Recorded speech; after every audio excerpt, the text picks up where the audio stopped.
Good morning, everyone, and welcome to this morning's Crest webinar. My name is Bill Giannone, and on behalf of Dick Wagner and everyone else at the Crest Network, I welcome you to this week's installment of our Crest webinar. Today, I thought we'd have a little bit of fun and change it up a little bit. My webinars tend to be very serious and numbers-based, and I thought maybe with the spring arriving here and for many of our Crest members, snow finally disappearing now that it's May, I thought we'd have a little fun and talk about restoration in the eyes of baseball.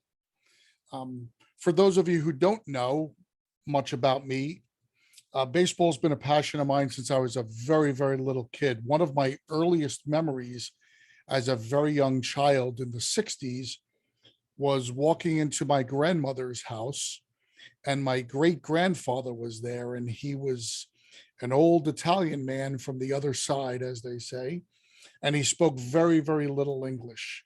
But my first real vivid memory of baseball comes from him. I went into his room and he was sitting there with his black and white TV. And of course, I was afraid of him. I was maybe 4 or 5 at the time.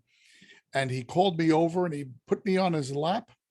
He pointed to the TV and there was a guy up at bat number 7 on the New York Yankees. And he pointed to the TV and he said the words Mickey Mantle. So that much English he did know. And from then, baseball became a passion of mine. And I've never gone 1 year or 1 season without being very, very involved, not only in Major League Baseball, but baseball of all levels. You can see my picture here. I've got a baseball cap and coach's gear on.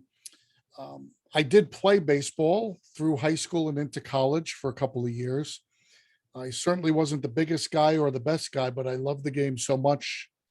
And I really enjoyed being a catcher because the catcher was kind of the coach or the manager on the field. And I've always found myself interested in coaching, and it was just a natural extension for me. So after finishing playing, I ended up coaching at all different levels, from T-ball through Little League, all the way up into high school, for on and off for about 25 to 30 years. And since I moved out of the Northeast down to Atlanta, I haven't had the opportunity to partake as much, but I still do watch. I'll every once in a while drive to a local high school or college and just sit in the stands and watch a game. It really is a passion of mine. So if you'll indulge me, I think we'll have a little bit of fun. And I think I'll also open your eyes a little bit as owners or as managers of your business, maybe to see how you can take a little different look-see and a different approach to your business. And maybe the way that we look at baseball can help us look at our business. Now that the national pastime is back in season, it's time to look at baseball and appreciate how different and special the game is, and how much we can learn about our own restoration business from studying baseball. Now, baseball is very, very different than every other sport. We're going to cover a couple of the ways. Really?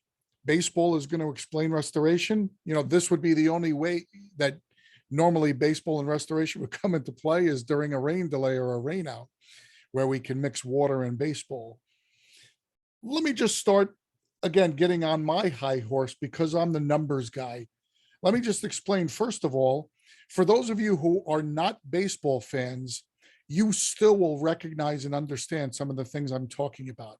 And for those of you who are sports fans in general, you're going to also understand when I say baseball captured my heart because I'm a numbers guy.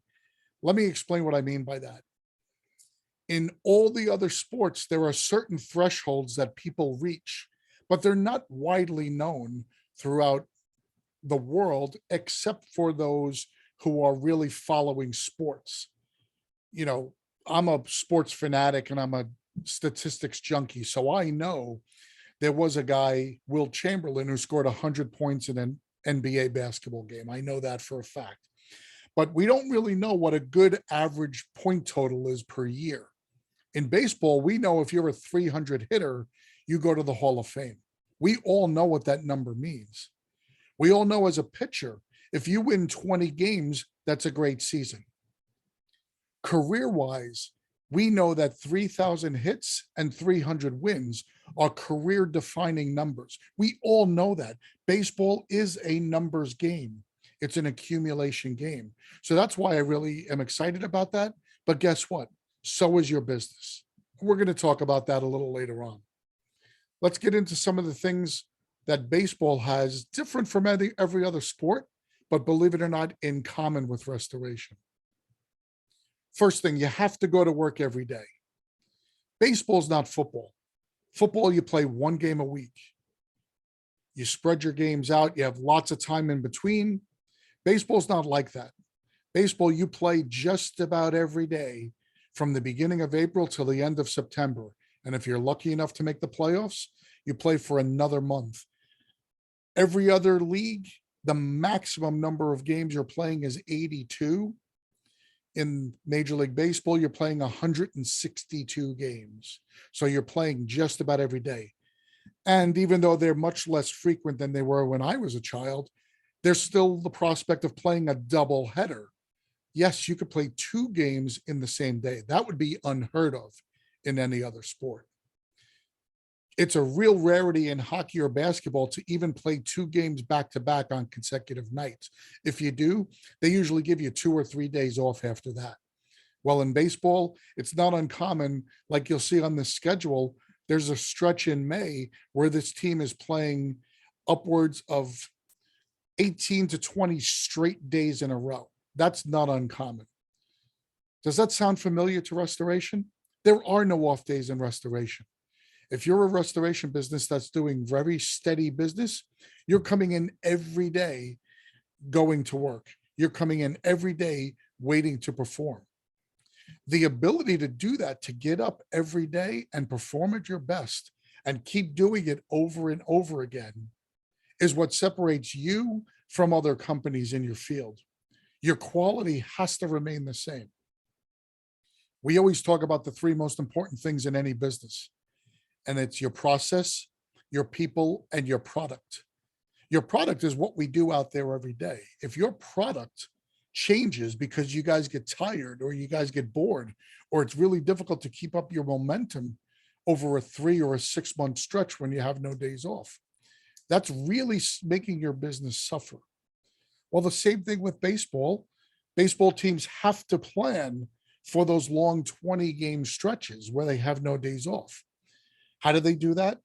We're going to talk about that as we keep going on, but it has to do with really drilling into the mindsets of your team, the idea of consistency. We don't expect perfection.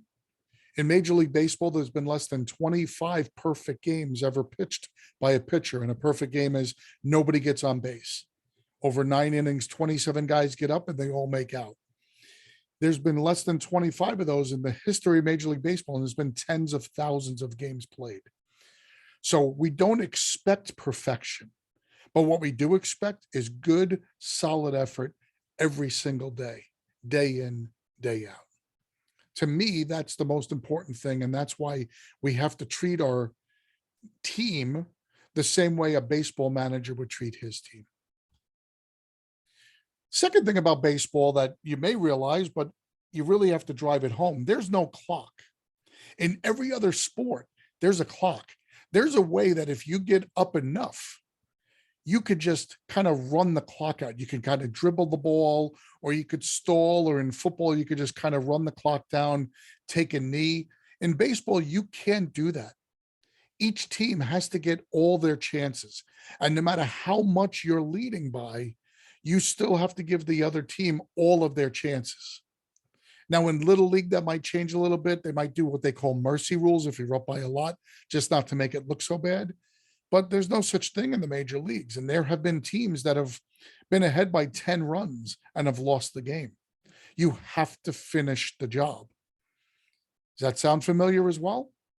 In restoration, the adjusters always want to talk about the 3-day rule. Well, there is no 3-day rule. You have to dry that building until it's dry. You can't run the clock out and just say, you know what, I'm going to put the equipment on and I'll be back in 3 days. Don't worry about monitoring. Don't worry about checking it out. At 3 days, I'm just going to pull the equipment. That would be the equivalent of running the clock out. just waiting for the time to finish. We can't do that in restoration. We have to perform every single day. We have to see the job through. We have to finish the job. Always remember that with your teams, there is no routine of, well, we did really good on day one, so we can rest on our laurels. I see that a lot in companies that Dick and I work with. We'll go in there and they'll be really, really good day one teams. And I call it day zero, the day you get the call, that first response, those guys are great. And then there's a huge disconnect between the demo and the extraction crews, the cleaning crews. And when we get to the monitoring, when we're actually doing the drying, the thing that we're hired to do more than anything else, the thing that separates us from a cleaning company is our ability to dry the structure. I've seen a lot of companies take that for granted. They jump out to a big lead and they forget they have to finish the game. Drying the building is what separates us from a cleaning company. We have to make sure we put emphasis into drying the building. That same level of effort that goes into our demolition, our cleaning, our extraction, we've got to take that same care and concern and see it through all the way to dry standard, to full completion. Okay? Don't run out the clock. Baseball is the only sport where the offense does not control the ball. Think about it. Even think about something like tennis. When you're the server, you're controlling the ball, so you're on offense. In every other sport, soccer, basketball, hockey, football, the team on offense controls the ball. They control the action. They control the pace. They control the terms of what happens. Baseball is the only sport where the defense controls the ball. We can't do anything until that pitcher throws the ball. On offense, we have to stand there and wait. What else don't we control? We don't control where he throws it. He could throw it anywhere he wants. We don't control how he throws it. He could throw it fast. He could throw it slow. He could throw it straight. He could throw it with a curve. He controls that. All we have to do is we have to react. Now, when you're on offense, you think you're in control, and you talk to any batter who's really good, they tell you they're in control because they know what the pitcher's going to throw, and they know how to adapt to wherever the ball is, and they're going to be able to get hits. And like I said before, the guys who are the greatest hitters of all time, they do it right 3 times out of 10, and they're in the Hall of Fame. But it's very interesting. When you really think about it in restoration, do we control everything? I mean, you could talk about the chat rooms and we can read all about how all these guys who do 3 or 4 jobs a month brag about how great they are and how they just tell the adjuster to go pound sand, and they tell the homeowner, here's my bill, pay it, or else I'm going to lien you. That's the other sports. That's not what we play. And that's really not what we're doing. And that's not baseball. In our sport, in my mind, the homeowner and the adjuster really are akin to the pitcher and the umpire. The umpire calls balls and strikes. The umpire kind of lets us interact with the homeowner. And then he's the one who decides whether or not what we did was right or not. And he has the right to call us out. He has the right to call us safe. He has the right to say, no, the homeowner's wrong, or the homeowner's right, or the fact that we're right or wrong. If you don't think that that adjuster has a place in our process, even on the back end of it, you're mistaken. If you're the type of guy, yes, I agree. We sign our contracts with the homeowner. We're ultimately responsible to get paid by the homeowner. But if you're the kind of guy who just says, I don't even pay attention to the adjuster, you know what you're doing? You're hurting your homeowner. You're not putting them in a position to be able to get your money back as easily as possible because you're being adversarial. Ask any ball player if they're adversarial with the umpire, is that good or bad for them, or the pitcher? Batter, pitcher, doesn't matter. Umpire. If the umpire feels like the coach or somebody is adversarial to them, I'm not saying they play favorites, but I'm saying that they're human. And it's just going to happen where you're going to feel like you're getting picked on. Well, the same thing's going to happen if that adjuster feels like you're not on his side, or that adjuster feels like you're just playing games and you're not respecting his position and his role. Then he's going to take it out on somebody. Chances are it might be you, or it's going to be your client. Either way, it's not a good situation. In baseball, there's an expression: the best games are the games when you don't even notice the umpire, because the players get to do their thing. Well, in restoration, the same thing applies. If we do our thing, the homeowner does their thing, and we both acknowledge that the adjuster is there, and we let him do his job, and he's fair, everybody wins. That's the best game for us.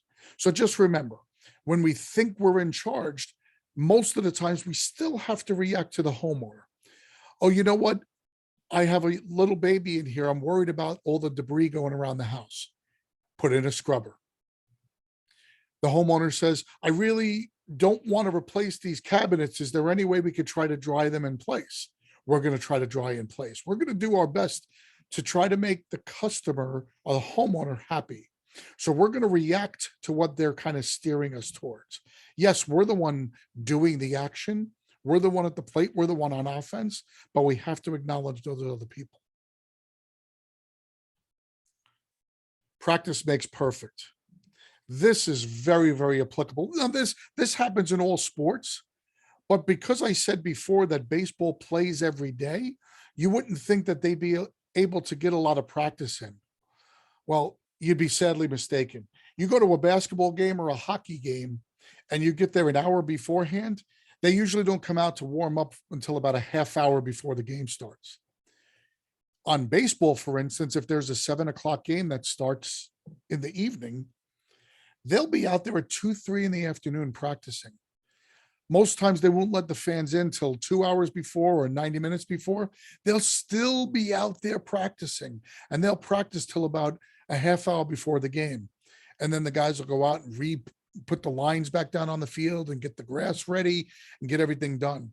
But they practice for hours every single day, even though they're playing a game that night.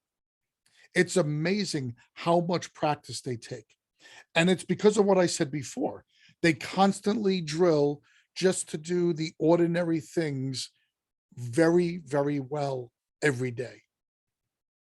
You go to a baseball game, and if it's a full-size game, there's 54 outs. The ball might be hit 40 or 50 times. You only see 1 or 2 spectacular plays, diving catches, or incredible stabs. All the rest of the plays are normal ground balls or normal fly balls. Well, if I told you that the coaching mentality of baseball is that in order to make those normal everyday plays without making mistakes, they have to catch 10,000 fly balls or field 10,000 grounders and make 10,000 throws to first base before it's routine for them. We look at them and we say, oh, they make it look so easy. Well, they make it look so easy because they work really hard. Wouldn't you love your restoration techs and your teams out in the field to make it look easy? Wouldn't you like for them never to make a mistake on the simple ones, and then every once in a while make a spectacular play, quote unquote? Putting up containment is a fairly simple, mundane process. But if they do it really well every time, it makes a big difference for the homeowner, makes a big difference to our lead source, and makes a big difference to everybody else that's involved in that project. And then every once in a while, when you've got a vaulted ceiling or a trace ceiling, and you've got a very complex structure, when they then put a really good containment up, that's the one you like to brag about. I like to brag about all of them. I like to make sure that we're doing the ordinary really, really well. How do we do that? How do your guys get to the point where they're capable of doing really, really good containment or really, really good demo every single time? There's really only one way. You have to practice with them. Even though you might be having your guys out every single day, even though it might be a very, very tedious process for you to get in at 7:30 in the morning as they're kind of having their coffee, you have to make practice and training part of your everyday weekly schedule. There has to be regular scheduled training. The companies that train regularly have much greater capabilities, much greater capacity, and much better overall quality. There's just no two ways about that. Baseball teams that practice every single day are better than the teams that give their players days off. Much better, because the ordinary plays are never problems. In restoration, the ordinary water losses, which 80% of our jobs are ordinary water losses, they're never a problem. How many of you guys have basically play fireman where you're putting out fires all the time on projects because there's somebody upset about something that goes on, or there's a reading that just isn't working out on day 3 or 4, and the structure just isn't drying, or after a few days the homeowner notices that you didn't do all the demo. That happens quite a bit in a lot of companies. I always say we should be spending 80% of our time on 20% of the projects, because 20% of the projects are going to be the projects that have issues, that have complex things that have to be worked on. In a lot of companies, that's not the case because they're spending time on that other 80%. My goal when I work with owners and when I work with team leaders is to make sure that 80% of the time, those jobs get done without a hiccup. So if there's a supervisor, or if there's a manager, or if there's an owner who kind of oversees the projects, they don't even have to know what's going on those projects. That's how smooth I would love to see them run. If that's not your company, maybe you should start thinking about ask yourself the question, how much practicing am I doing? If you ask yourself the question of how much practicing am I doing, I'm pretty sure the answer to that is going to correlate inversely to how many problems I'm having. If I'm practicing a lot and training a lot, I'm sure I'm having fewer problems. The big problems are always going to be the big problems. The hotel calls are going to be the hotel calls.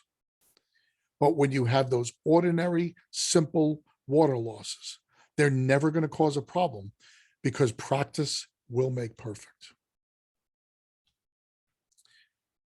In restoration, just like baseball, it takes an entire team to win. In baseball, just about every single player on the 25-man roster gets into a game at least once a week. I know that doesn't sound like a lot because you have your stars and then you have your bench guys. But in baseball, only 9 guys get to play at a time. Now 10 with the designated hitter. But out of 25 players, only 10 of them get to start the game. That leaves 15 guys. Over the course of a week, especially in weeks where you're playing every day, every one of those guys gets a chance to get in.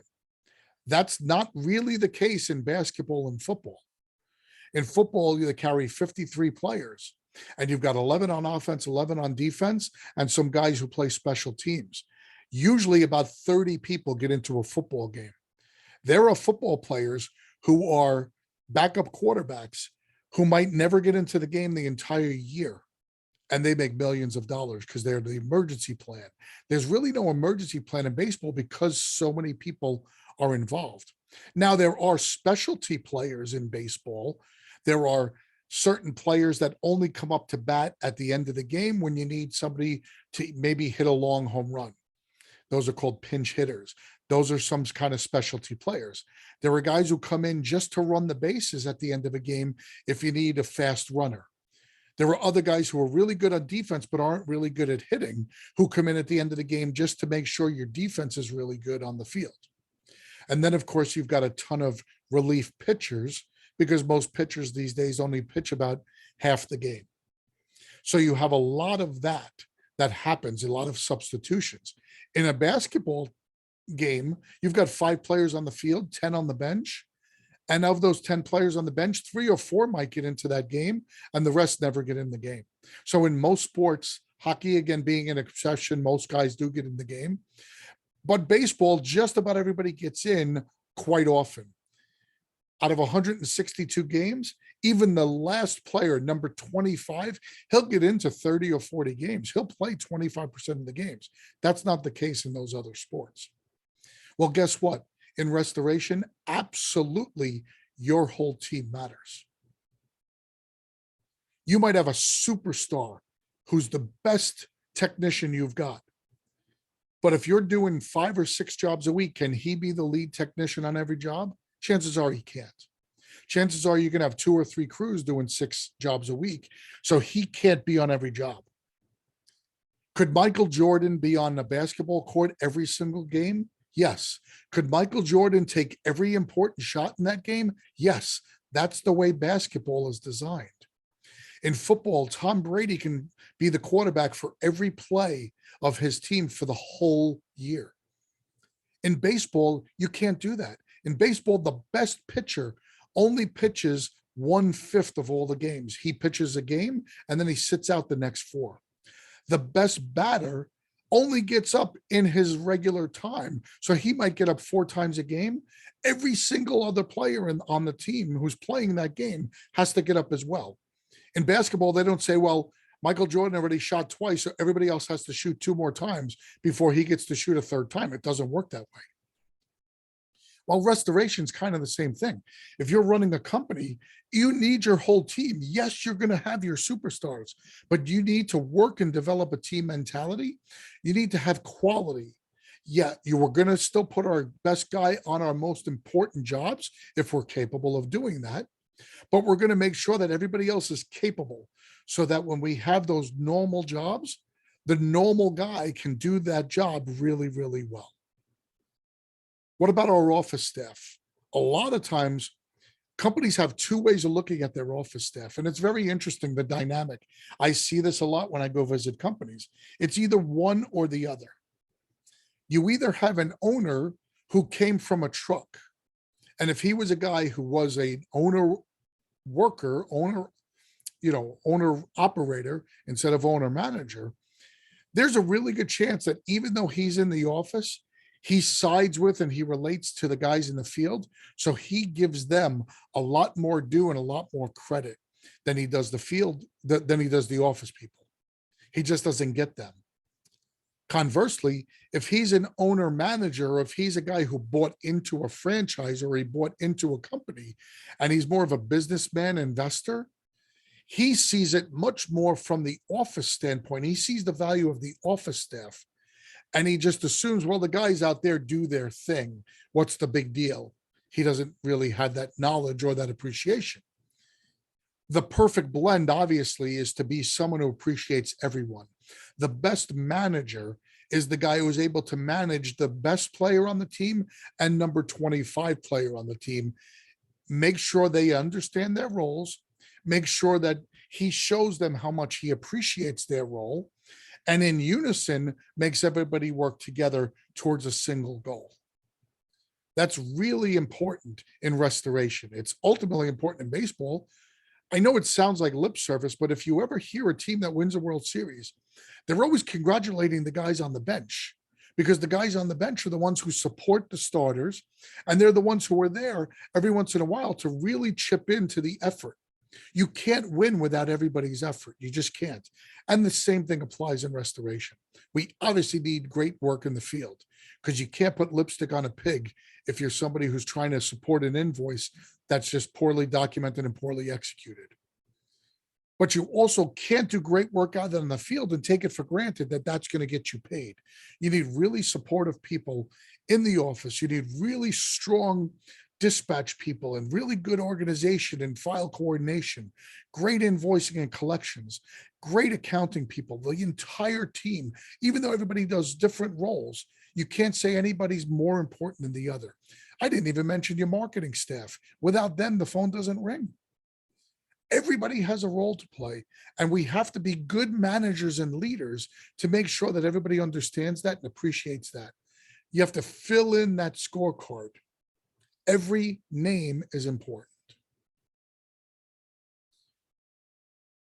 In baseball, you have to go in order. There's a way you have to do it. You have to touch each base. You can't score a run without touching all the bases. You don't get credit for a run without somebody touching first, second, third, and then getting home. You just have to do it that way. You can't be on the 20-yard line and throw a bomb and score an 80-yard touchdown. It would be the equivalent in football of having to go down the field 10 yards at a time. Well, in baseball, you have to go one base at a time. Yes, you can get doubles or triples or home runs, but you still have to literally touch all the bases. Well, guess what? Does that sound like restoration? Does that sound like our 4 main steps to water damage? Extract, demo, clean, and dry. Yeah, sometimes you don't do them all, but let's face it, you have to do them in order if we have water. We also have to make sure we do them in that order. You can't run the bases backwards. You can't go down left side and go to third base first. So you can't clean until you extract and demo. You certainly can't dry until you do all the other steps. So you have to do them in order. I know this sounds silly and it sounds like something that's, I'm reaching a little bit, but it is something that I think it's very important.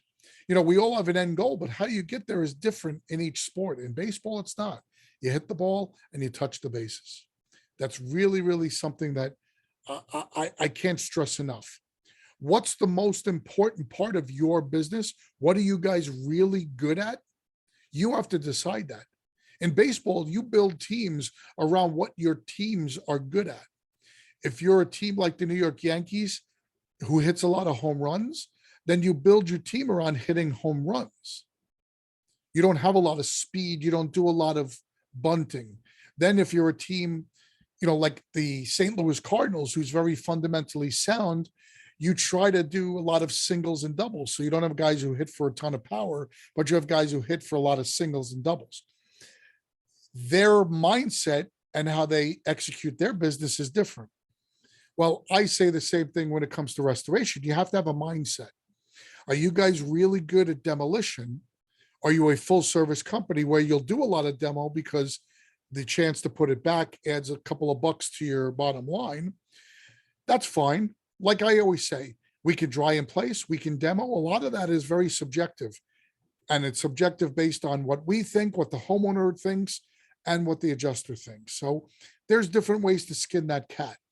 If you're a company that does a lot of demo, you're going to focus on that number 2. If you're a company that does a lot of dry in place, you're going to focus on the number 4. You're going to get really good at mats drying and systems drying and cavity drying. If you're a demo company, you're going to get really good at doing really quick demo, really clean demo. You're going to be really spotless when it comes to that piece of your work. So you have to decide what kind of a company you are. That's important. In baseball, they do it. In restoration, we have to do it. In baseball, some things don't change.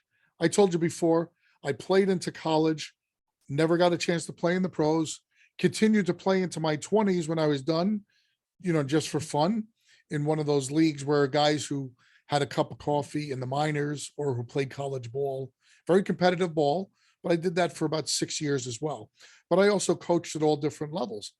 Believe it or not, home plate is the same size, whether you're in T-ball or whether you're in the major leagues. It's exactly the same size. It's always 17 inches wide.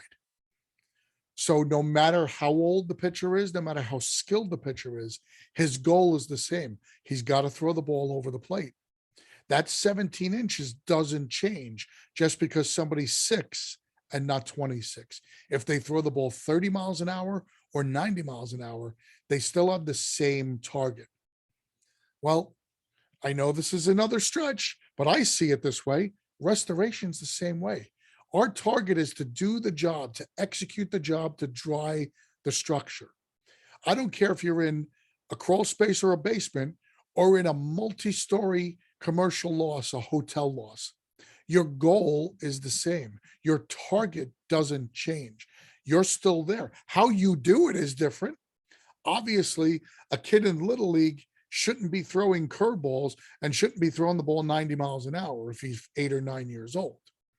He should just barely be hoping to not hit the batter and trying to throw the ball over that 17-inch plate.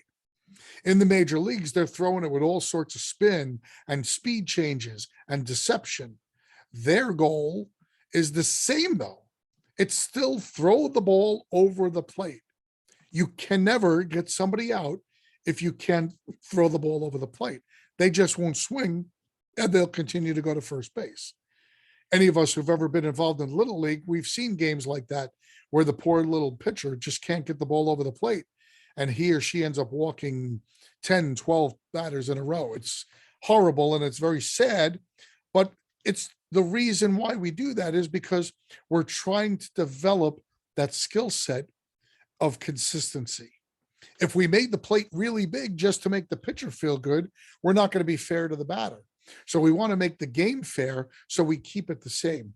Well, restoration, we want to make sure no matter what, our goal is the same. Our target remains the same. Success is measured daily and annually. It's very, very rare when I was a kid that I wouldn't wake up every single day and go grab the morning paper. And the first thing I would do is go to the back pages where they had the sports section and look up the standings. Remember, I'm an old guy. I remember I told you my first experience was with baseball was in the mid 60s. So this is well before the internet. And this is when you could get one game a week on TV, except for your local teams. You didn't get a lot of information about the other teams or the other leagues that your team was in. So the morning paper, hopefully, if the games weren't too late on the West Coast, would have all of the results. And you'd sit there and you'd look through it. There was nothing more exciting to me than waking up and looking at those standings and looking at the statistics. Who was leading in home runs? Who did well last night? Who struck out how many times? That was really important. But the standings do matter in baseball, believe it or not, as long as the season is. They always have an expression in baseball. Again, the season goes from April to September. You can't win the pennant in April, but you can lose it. If you get off to a really poor start, there's a chance that you will never recover in time to win the World Series. Now, last year, Atlanta had a kind of a rough start to the season and really turned it on at the end of the season and ended up winning the World Series. That is kind of an anomaly. The best teams usually are the best teams throughout the year. So you do measure your success daily in wins and losses. At the end of the year, you measure it with who gets to raise the trophy and raise the flag. Well, we do the same thing in restoration if we're keeping track of our numbers. We should be very, very sensitive to our numbers on a daily, weekly, and monthly basis. We should know how many leads came in yesterday. What was our closing ratio on those leads? What's our average job size? What's our revenue for the month? We should be tracking that stuff all the time. And then clearly and obviously, at the end of the year, we should know every single number. We should know all of the things I just discussed, plus our profit margins, where the money's coming from, which divisions within our company did well, which salesmen and marketers did well, which PMs did well, which supervisors did well. We should have all of that data available to us. I'm a data geek, love numbers. I think it comes from my passion and love of baseball because I said to you, baseball has always been a numbers game. It's always, everybody knows the number 714, what that meant, even though it's been broken several times already. Everybody knows that's how many home runs Babe Ruth hit. When we were kids, that was an iconic number. There is no other number in any other sport that we can talk about. Pele has the most goals in history. Wayne Gretzky has the most hockey goals in history. I think Lou Alcindor has the most basketball points in history. We don't know what that number is off the tip of our tongue, but we do know that number. We know the 714. It's just weird that baseball's like that. And maybe because I'm a baseball geek, I know the numbers more than most other people, but it's kind of like that.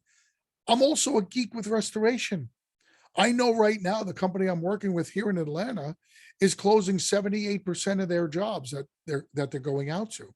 I know they're averaging 46 and a half jobs a month. I know that their average job size is $7,300. Those are statistics, but I know those. Those are helping us on a daily basis guide our team. We know who's hot and who's not. We know of our guys who are going out selling the work, who's closing at 89% and who's closing at 69%. And do you think we're giving equal leads to those guys? Absolutely not. Just like a baseball manager would not let certain guys who are in a slump get up to bat every day, he might give them a rest and let somebody else get in there and get a chance. Those things happen. That's what's got to happen in your business too. You can't wait till the end of the year to say, oh man, something went really bad in my water piece or my fire piece. You have to be able to look at that weekly and monthly, analyze that data. It's really important. So you have to do what I call check the standings. You have to be able to keep track of your numbers. If you're not doing that, please reach out to me. That is the thing that I'm most obsessed about. I'm called the Excel King, and that's only because to me, it's a clear way of objectively looking at performance. Now, when I look at something and I say, well, you're only performing at 65% profit margin, there's a lot of answers as to why, but there's no question that that's your profit margin. And if you should be at 70 or 75%, we need to figure out the why. But if we don't know the what your profit margin is, how can we figure out the why? So please reach out to me if you're somebody who's currently not doing this. Before we go any further, I just want to make sure you understand that every single level, coaching is important. Nobody gets to the majors and says, well, I know what I'm doing. Look where I am. I'm making tens of millions of dollars a year. I don't need a coach. In baseball, there's 25 players on the team in the major leagues. There's 11 on average. There are 11 coaches for those 25 players. And there are coaches specifically for every aspect of the game, from batting to fielding to throwing to pitching. There are coaches just to teach you how to run the bases. They're heavily involved. It's literally the only game where the coaches are out on the field with you. They're standing right next to you, talking to you in your ears as well. It's very important for you to get that. Well, in restoration, even 10 and $20 million companies need coaches, because you're great and you're doing great because of good things that got you there. But every single level, when you get to a different level in baseball, the coaching is different. The same thing in restoration. A $1 million company needs different coaching than a $5 million company or a $10 million company. You have to work on different things in your business. A $1 million company probably doesn't have many layers to it, and there's a lot of people doing a lot of different things, wearing many different hats. Chances are the owner is heavily involved in marketing, production, and collections. If you're a $5 million company, you've started to add layers. You've got supervisors in there. Hopefully you don't have the same person signing the job up, running the job, and invoicing and collecting the job. That's just too much for them to do. And then, of course, if you got to 10 or 15 or $20 million, God bless you, but you've got a totally different set of circumstances going on there.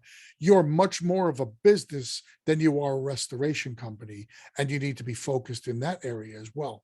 So at every different level, you need to learn things differently. I know when I coached T-ball, it was all about teaching somebody how to hold a baseball. Most kids don't even have hands big enough to hold a baseball with only 3 fingers.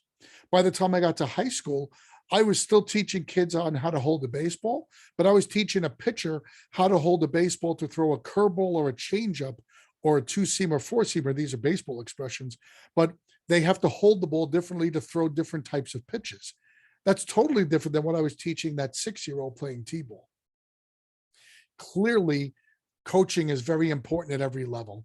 We have to make sure that you treat your business like you would a business career. Nobody looks at their business or themselves in their ownership or leadership within a business as a career. Maybe as a manager you do, but wouldn't you want to keep progressing? No athlete has a career where they stop getting coached. The day they stop getting coached is usually the day they retire. So I want you to start thinking that same way. Think about yourself as having a career. And even if you own your business, that business is your career. make sure you're reaching out when you feel you need a little bit of support, somebody to look at it with a different set of eyes, somebody to give you some guidance, somebody who's been there, or somebody who's doing it already.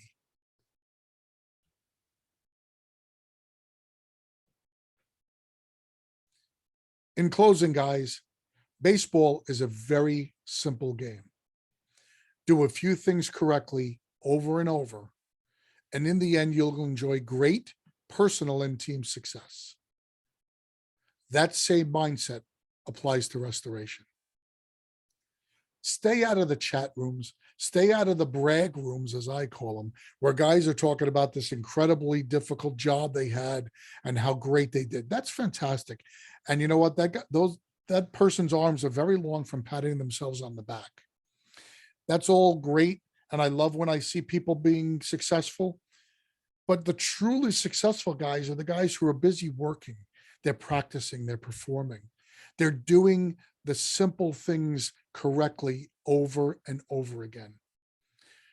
Think of your business as a baseball team, not flashy, just grinding it out, everybody involved, long-term vision, keeping your eye on the daily and weekly numbers, but always looking at that end result.